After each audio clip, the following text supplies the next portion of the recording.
Welcome to the Shift Report, the podcast from MCentric and the MCentric Foundation. MCentric is the go-to information and resources hub designed exclusively for the emergency medicine community. We regularly host key leaders from the field who share their insights and experience. Our goal is to inform our listeners and to encourage you to use what you learn to improve your practice and improve yourself. To learn more, please visit us at mcentric.org.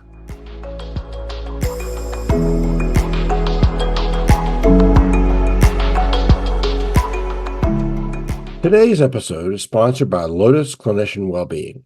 Lotus Clinician Wellbeing provides consulting services designed to prioritize clinician wellness in order to provide the best care for their patients. Lotus Clinician Wellbeing supports healthcare professionals with personalized coaching and consulting services for groups and individuals in areas such as career development, leadership, burnout prevention, practice management, and more. For more information, visit lotusclinicianwellbeing.com. Today, we welcome Cedric Dark. Dr. Dark lives and works in Texas. He's widely known as medical editor-in-chief of ACEP News. Plenty to talk about there. But today, we're going to focus on guns. This is not an easy topic, but he's written an interesting new book, his first book, Under the Gun, an ER doctor's cure for the gun epidemic. A laudable goal, a cure for the gun epidemic, and important things to discuss there. So we're going to explore that today with Cedric. Welcome, Cedric. Thanks for having me. Thanks for taking time to talk about an important health topic, public health topic, public policy topic, however one wants to frame it, and your perspectives, which are personal, professional, scientific, and probably many other perspectives. So thank you for that. Your book has recently come out and it's widely available anywhere books are found these days. Tell me, but before we get to the book, you practice emergency medicine still at a high level in a very busy place. How did you end up in this specialty? It's interesting because I initially thought that I wanted to be a surgeon, and then I spent a weekend with my cousin, who is a acute care surgeon, before starting medical school, and I realized I do not like waking up at 4 a.m. And fortunately for me, when I did my rotations in medical school, I figured the OR was not where I felt comfortable. Over and over again, I felt more and more comfortable every time I went down to the ED, whether it was admitting patients on the medicine service, neurology, etc.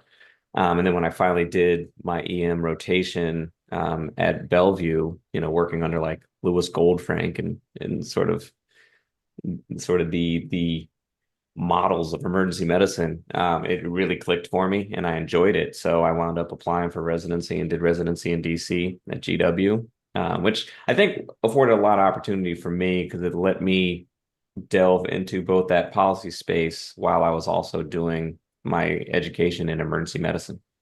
And you mentioned Lou Goldfrank, who the older of us know and revere as really one of the major forces in emergency medicine. And I think many people listening probably have had the experience of meeting with or interacting with him and some of the other kind of giants of our specialty. And you remember that with somebody like him. He's a quite memorable, gracious professional who's influenced hundreds, if not thousands of people. So that means a lot to a lot of people. You moved on into community practice and now are in academic practice and have also a very important role in the emergency medicine publishing world and emergency medicine journalism world within ACEP. But you also have an interest in doing something about guns. We all know about gun violence. We all know the numbers. Many of us practice in places where we see the effects, and you've chosen to go out as an emergency physician and put yourself sort of on the line as an opinion leader, thought leader in this area. It starts out as a very personal story for which we should all be thankful to sort of tell your personal stake in this. Talk about how this book came about and your interest in the area. So I would say that the book really came about as a response to the National Rifle Association when they tweeted out in November of 2018 that doctors need to stay in their lane. And that was something that I took offense to because as someone that has been trained in public health, I did a master's of public health at Columbia in between my third and fourth year of medical school. I worked on Capitol Hill for my summer capstone project. And so I learned policy. And even while I was at GW, I worked for the Kaiser Family Foundation, which is one of DC's eminent think tanks. So I feel like of physicians that are out there, I'm also one of those physicians that touches on the policy space. And for an organization to say that doctors should shut up about the topic that we see, especially trauma surgeons, emergency physicians, and across the board, physicians of all specialties see people that are impacted by bullets, it really offended me. And as a response to that, uh, initially it was just a couple tweets back, some snarkiness, and this whole hashtag, this is our lane, became sort of a viral sensation over the ensuing couple of weeks. I had a friend of mine who had written a book already who reached out to me and was like, you should write a book on this. And initially I was like, you're insane. Why would I want to write a book? I'm an ER doctor. I can't do anything that lasts longer than like 15 minutes in terms of duration. I'm at the end of the day, I'm ready to go home and forget every single thing that I just saw.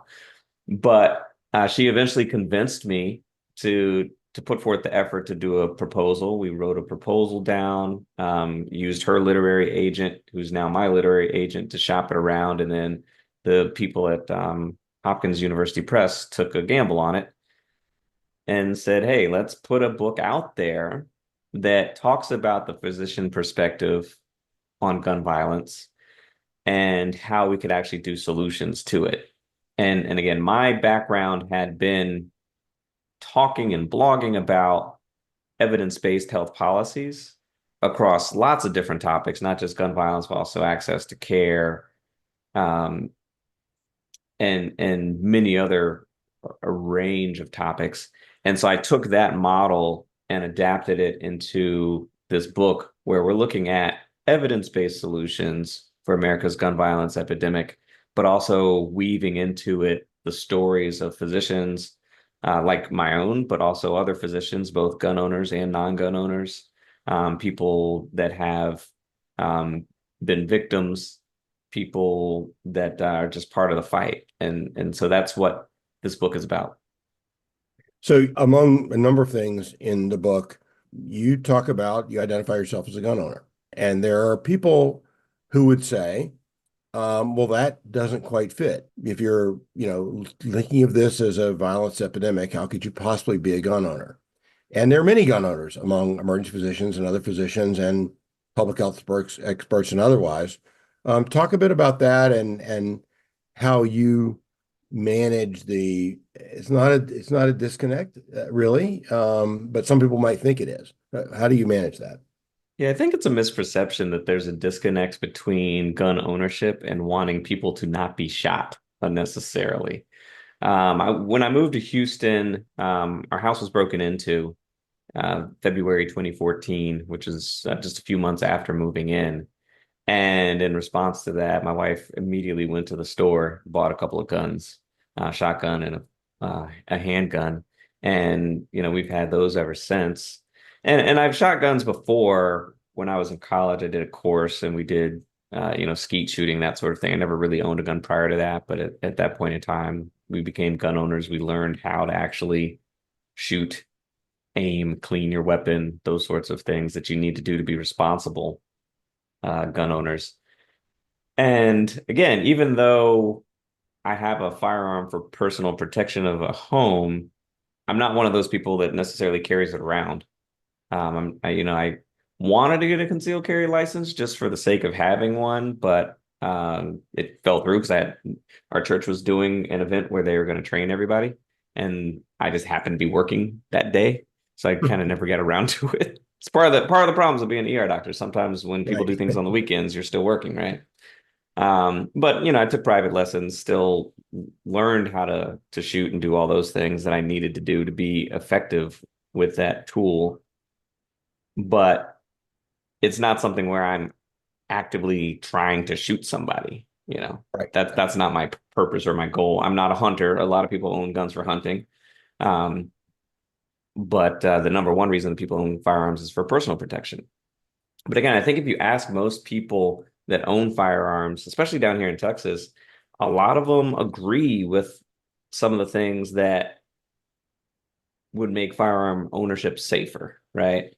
So they can agree with storage, safe storage. They can agree with background checks on people, and just making sure that the folks that actually have firearms are not necessarily criminals or domestic abusers or otherwise, irresponsible with their weapons.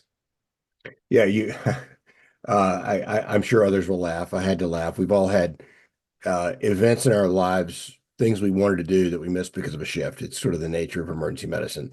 We've all had that too many times. So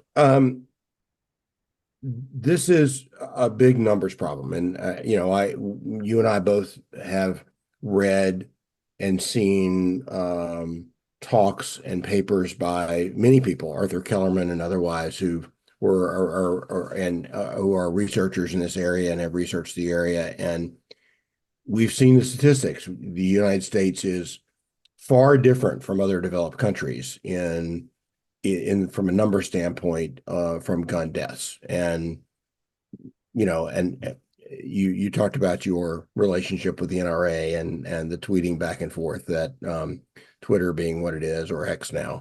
Um, from the standpoint of an emergency physician, what can one do? What does one need to know for, well, actually, let me ask first.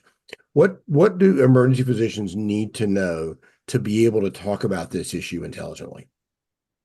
I think it's the same thing that we need to know as we would talk about our patients that smoke or that drink alcohol, or that drive their cars without a seatbelt, right? It's all about risk reduction, in my viewpoint. Sometimes, and yes, I think I'll be a little bit more bold with my patients to say you need to like not smoke, right? If they're the COPD patient that comes in over and over again, it's like you really need to quit because that is the treatment. Um, But we should be doing the same things for our patients when they come in for instances like suicidality, right? Asking them, do you own a firearm? You know, making sure, because that's one of those risk factors of would they actually complete suicide or not, is did they have a firearm? Were they using one? If they have one, can they make sure that it's stored safely? And so to me, it's no different than any other risk reduction conversation that we're going to have with any of our other patients. I think it's one of those things too. And someone asked me this recently, is like, how do you avoid sort of conflict with the patient when, if you're talking to your patient and they have like 100 guns at home, how do you talk to them about that if you are someone that firmly believes that guns have no place in our society? I mean, I would encourage you to try to keep your politics out of that, but to just lay the facts out there. You mentioned Arthur Kellerman. One of the papers he wrote back in the 90s said if you have a gun in the home, you're at risk of dying compared to someone that doesn't by threefold more, right? And that's, you're at risk not because of some stranger coming into your house and killing you, but probably you're going to get killed by an intimate partner or someone else in the household that fires a gun at you. And so I think just telling people those statistics, talking to people about if you have kids, they probably know where your gun is, no matter if you think they do or not. And if they're like any other child that is overly curious, when they pick it up, they're going to pull the trigger. The question is, where is the barrel aiming when they do that? And so I think if you talk to parents and gun owners about safe storage and other items that can help reduce risk for their family, then you'll be able to bond and connect with them just like we would on any other topic.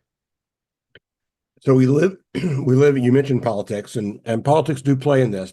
Your advice to keep politics out of the patient discussions is well taken, because things can escalate when politics become part of the discussion.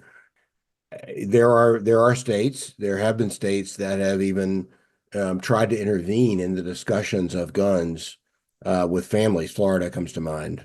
And so how can we advocate for getting the facts to patients in the face of opposition to that goal. I think it's important for physicians to push back against government or other agents that are there trying to get in between the doctor-patient relationship. And I think this goes for many topics, right? It goes for abortion and reproductive health. We have government getting involved in the doctor-patient relationship on topics like that. We shouldn't have Florida writing laws to tell doctors you're not allowed to speak on a certain subject. Um, guns in the home in particular, right? And quite frankly, if doctors are out there wanting to prescribe off-label ivermectin to their patients for COVID, the question is, should government get involved in that conversation, or do we leave that to the doctor-patient relationship? And I think those are where you can see there's different things that represent multiple different political viewpoints. But I think the one thing that we can agree as physicians, especially emergency physicians, is we need government to stop telling us how to practice medicine. That's something that we need to police ourselves. And so if we think that one treatment for a disease is improper, the physicians and the medical boards need to be dealing with that, as opposed to a government agency saying yes or no in terms of treating it. Same thing with medications that are being discussed, once they're FDA approved, whether or not they should or should not be used. That should be the result of the doctors talking about it and not a result of our politicians and interest groups talking about it. Important lessons for multiple topics we could talk about in future podcasts.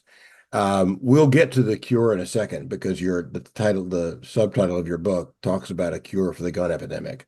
If you're a young emergency physician who is seeing the results of gun violence in his or her department or community and wants to learn more, do something, what would you suggest as a way to get involved on the scientific and then the policy level? So if you want to advocate, I think there's a lot of different avenues to do that. One organization I'm a part of, Doctors for America, one of our tenets is gun violence prevention. So that's one group you could join, but there's others out there, whether they're Scrubs Against the Firearm Epidemic, or other entities. Moms Demand Action is a popular one that I think people could join. Even as physicians, you could join that. Those are more advocacy-oriented groups that could focus on promoting specific laws that might reduce the numbers of people injured or killed by firearms. On the other side of that, I think in terms of just educating yourself, the two main sources where I go for information are Giffords Law Center or Everytown. I think they probably have some of the most accurate information out there, and I think more comprehensive information that could give you gun laws narrowed down to your state. So every state has different rules out there. So I think that's a good place to start as well. And then if it comes down to research, I think that's where it gets a little bit tricky because, we're talking about academics and people trying to actually look into these things.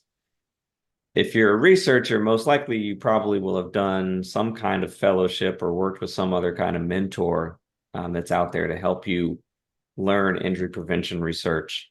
So it's not something I do. I'm not really a researcher, and my book relies a bit on some of the existing research out there. But if you're trying to get into that, I think partnering with someone that's in that space, if that's where you want to try to create a niche, that's something to do. And for those younger physicians that might be trying to do it, one of the good things out there now is that money is finally flowing through the federal government for the research on firearm injuries and injury prevention, which prior to that, it had not been because of a law called the Dickey Amendment that prohibited the CDC from doing research in this area.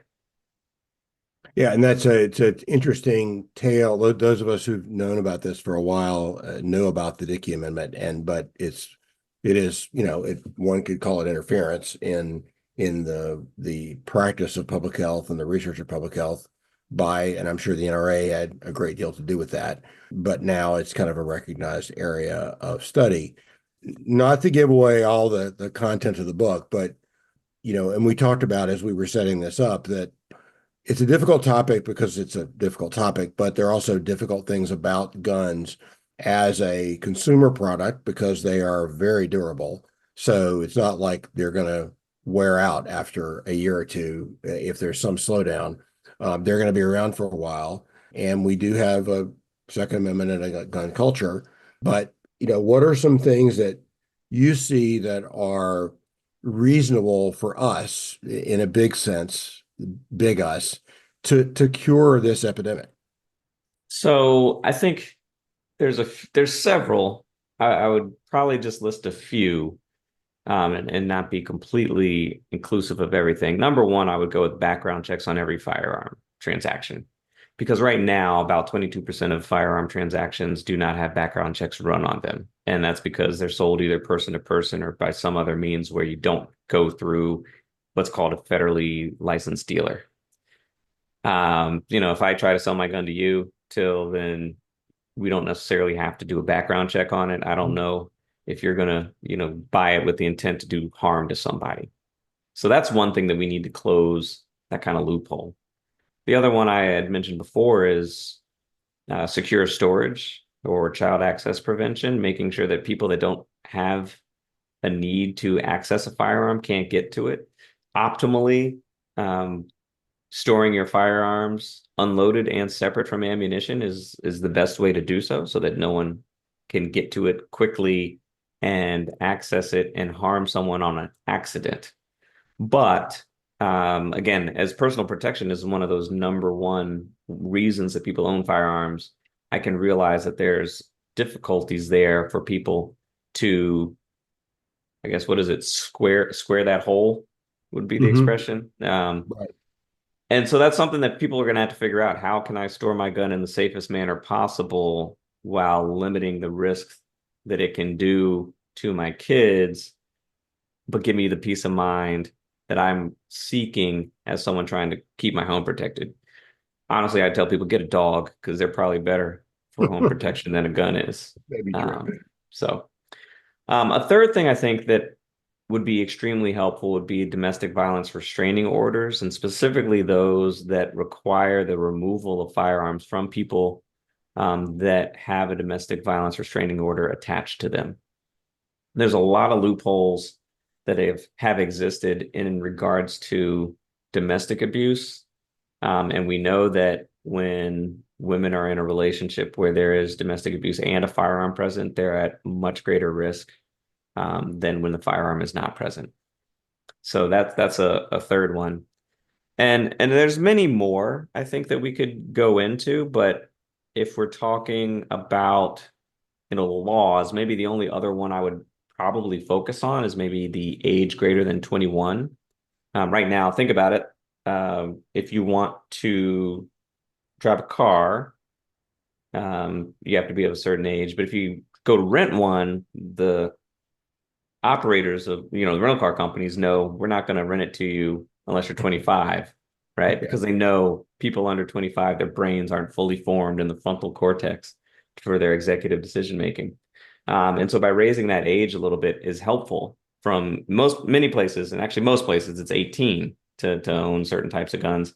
Raising it to 21 could help save some lives, for adolescents, teenagers, etc.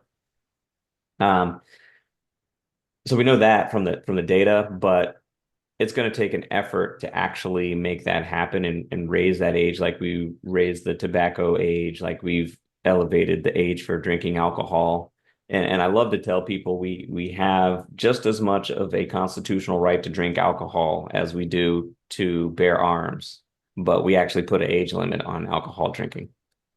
This issue gets so much emotion and angst and anxiety and frankly anger sometimes attached to it that it becomes difficult to discuss in this way, which is the way I believe it really should be discussed in a reasoned, fact-based way that accepts the occasional conflicts, which is, things that you mentioned, like storing guns away from their ammunition. But what about people who have a gun for protection? Well, you don't want to have to fumble around and load a gun while you're trying to protect yourself and your family. So yes, that's a conflict that needs to be reconciled and allowed for, as there is a reality of that. So I'll ask a bit of a rhetorical question. I think I know the answer, but there are many things that affect emergency physicians, emergency nurses that we see, that we deal with on an everyday basis, that we probably have strong opinions about. How can we act? How can we not just kind of throw our hands up and think, well, I'm just going to deal with whatever comes the next shift, but actually do something about it? Well, I think advocacy is one of those things. Like for me, it has been sort of my sort of wellness, right? It gives me the ability to take control of an otherwise uncontrollable situation. Because again, we don't know what's coming through the door next when the ambulance comes in, whether it's going to be, a kid shot in the arm, or whether it's going to be, Meemaw having a stroke, or somebody that's in their 50s having a heart attack. We have no idea, or maybe it's an ankle sprain Right. or a medication refill, right? We have no idea. But I think those things that affect us the most are the things that we need to learn to act on. And I firmly believe that I can do more away from the bedside than I can do at the bedside, because at the bedside I can only treat one person at a time, whereas through advocacy and policy I can treat communities all in one fell swoop. Now, you may not be successful all the time with advocacy, and I think that's one of those frustrating things about it.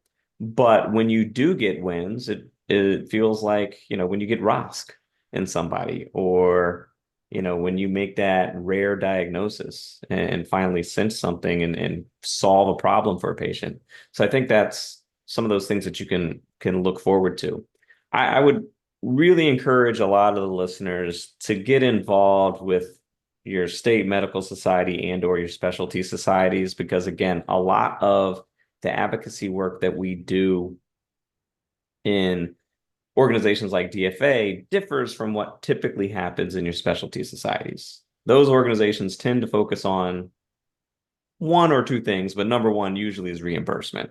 Correct. And we all want to be paid well. And right now, emergency medicine is actually getting the shaft from everybody in terms of how well we're paid. But if you actually want an organization like ACEP to actually talk and be more vocal on something like gun violence or whatever the topic is that you care about, you have to be a member first before you actually can get them to represent that.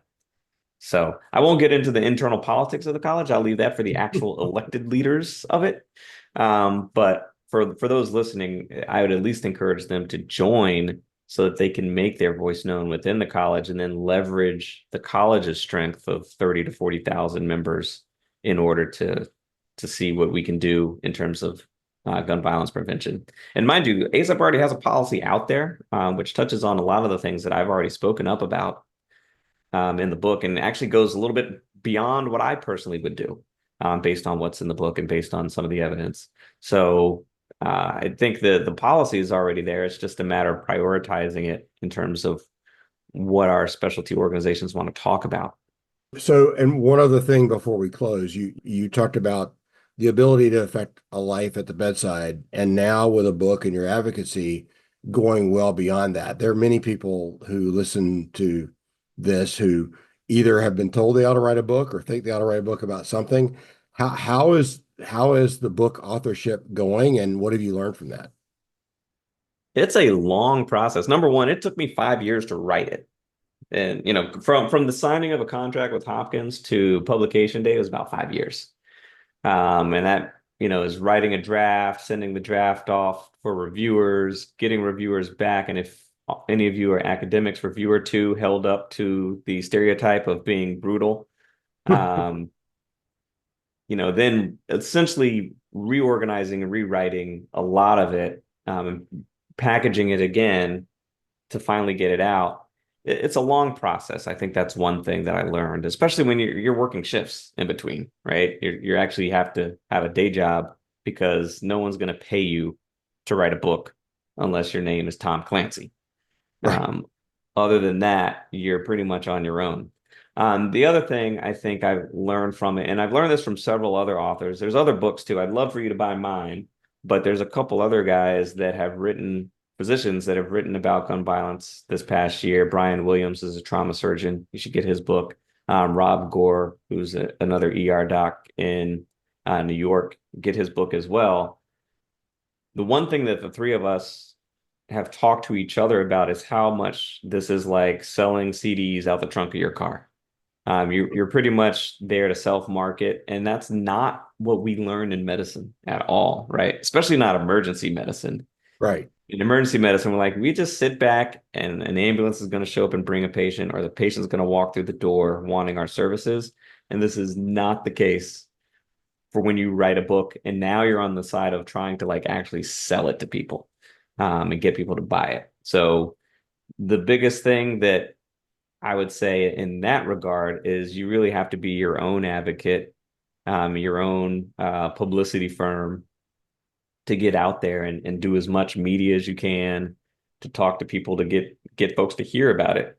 And quite frankly, the biggest thing you can do is have your own personal network of people that are going to promote your book for you, right? That are going to buy it, read it, and then tell their friends, because that's how you actually get it to go from the warehouse to people's hands. And a lot of the stuff, when you came on, you said, get it wherever books are sold. So yeah, it's wherever books are sold, but at the same time, a lot of the stuff is online now. If you walk into like a Barnes and Noble or a bookstore, you're not going to see my book on a shelf, Right. most likely. But I encourage you to go there and ask them to order it, because then that's going to tell them, oh, someone's interested in this book. Maybe I'll ship it in. So if you want to do it the old-fashioned way, you can do that. If you want to get it because it's convenient and you want to order it directly to your house, you can go through the publisher, you can go through any of those sort of online retailers, and that's fine. But the main thing is read it, write a 5-star review, and tell your friends, because that's how we get these things to have impact and get distribution. That's a great thing. And thank you for your work on this. And I think people would probably be surprised to hear it took 5 years. They think, oh yeah, it's going to be easy. I'll pump it out in a few months. And it doesn't work that way. So the work you put into this, hopefully pays off in sales and otherwise, and more importantly, getting the word out about an important topic. So how can you have a website? How can people find out more about you and your work? They can just search up my name, cedricdark.com. I made a website because I knew a book was coming out. So I was like, I better have a website so that people can figure out who I actually am. And on there, you'll find like some of my other writings. I do a lot of op-ed writing over time, on various topics.